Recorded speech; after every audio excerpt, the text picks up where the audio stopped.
All frucked up, day 57, 30th of June, 2025.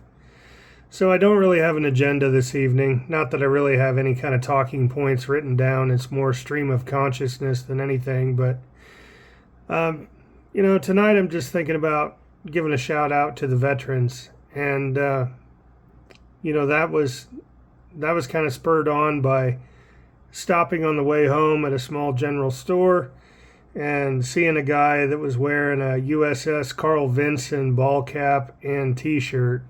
And I'm like, oh, you're a Navy guy, huh? And he was a avionics technician aboard that particular aircraft carrier. And we just started talking. So we're standing there in front of the door, and of course the motion sensor is triggering the door over and over and over again. But we had this good chat. We talked about serving in the Navy. We talked about, working on diesel engines and so on. He had a diesel truck parked outside. And it turned into like a half-hour conversation. And on one hand, it's like, well, was that a good use of my time? It's not an income-producing activity. It's not, me pursuing my own goals. But it was fine. I just... In that moment, I was enjoying the conversation, and through the course of the conversation, the man's talking about how his wife passed away, lives alone, and at no point was it like a poor pity me type conversation. The guy seemed like he was in a good mood generally. He had a couple of beagles, poking their head out of his passenger window, and it was a cool conversation. So. And it was brought on by the fact that I said something to him about, his Navy ball cap and his Navy t-shirt. And, I have this very vivid memory of once upon a time being in South Jacksonville, Illinois, and I was taking my son to a soccer game. Well, he wanted to stop into this gas station across from the soccer fields. And there was this elderly gentleman there, small in stature, kind of stooped over. His posture was, he was having some issues, And he had on a USS Indianapolis ball cap, made famous by the movie Jaws, if for no other reason, because actually it was torpedoed by, I believe it was a Japanese submarine. And, it sank, and there was might have been closer to 1,200 sailors died, but yeah, the tragedy is available to read about online, so I don't misspeak and in my own small way dishonor the memory of those people that were lost. But I questioned this guy about his ball cap, and he was one of, I think he said, like 100 people still alive that had survived the torpedoes, the sinking, the shark attacks. Said he was a 17-year-old kid in aft steering at the time that the ship, my dad would have a hell of a time with that. I called it a boat. My dad was a Navy guy too. You're aboard a ship, not a boat. But yeah, this 17-year-old kid that I'm now meeting as this elderly man, he was in aft steering, which it's like on these ships you have backups on backups, right? So instead of having control of the rudder from the wheelhouse, the helm, aft steering is where someone, like if they lost all hydraulics, all control of the rudders, you've got someone down there that can actually still steer the ship. And, it's a confined space. It's below the water line. And, you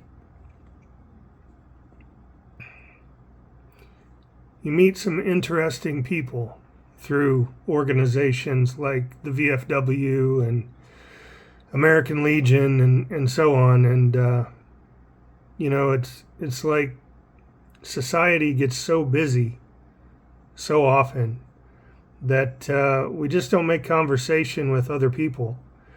And you just never know. There could be some small thing, some phrase that someone says to you, just some combination of words that strikes you as important that you can maybe implement in your own life for your own self-development or for your own good, or maybe it gives you that moment when you're interacting with a spouse or a child where you're more patient, more present, more tolerant, and instead of like losing your temper. I noticed I've been saying like a lot more often, and I don't like that.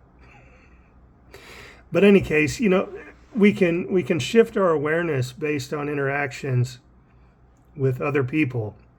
You never know what key piece of information they might provide to you, or something that they just say in passing that has an impact on your life. So yeah, I'd encourage people to be more social and not socialize for some end goal, or don't make conversation with some agenda. Just speak to the other human beings, and don't expect anything in return. I mean, sometimes you might even get a fuck off, but nothing ventured, nothing gained, right?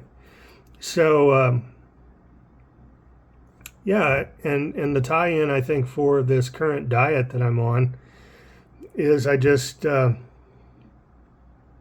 don't know, there's more energy. I feel more outgoing. I'm kind of extroverted anyway, given the right situation. Yeah, I mean, if I'm dwelling on problems or whatever, first of all, shame on me. Don't dwell on problems. Think positively. But yeah, if I am not in some sort of low mood for whatever, bullshit reason, then I'm generally very extroverted, and I like talking to folks. It's not always a good experience, but you know what? I'm going to keep doing it.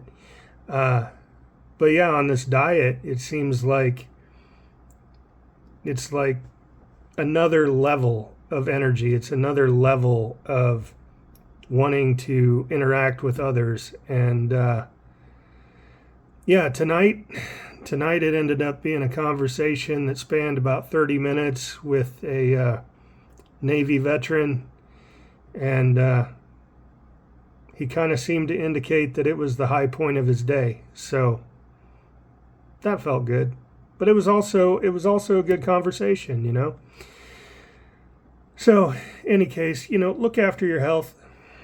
And just as a reminder, your health includes your mental health as well as your physical health. And yeah, don't be afraid to speak to the other humans. Sometimes it's quite enjoyable, and sometimes there's some thing they say. Again, it could just be part of the conversation, but it strikes you somehow as important. So yeah, carb up, be social, have fun, enjoy your evening. See ya.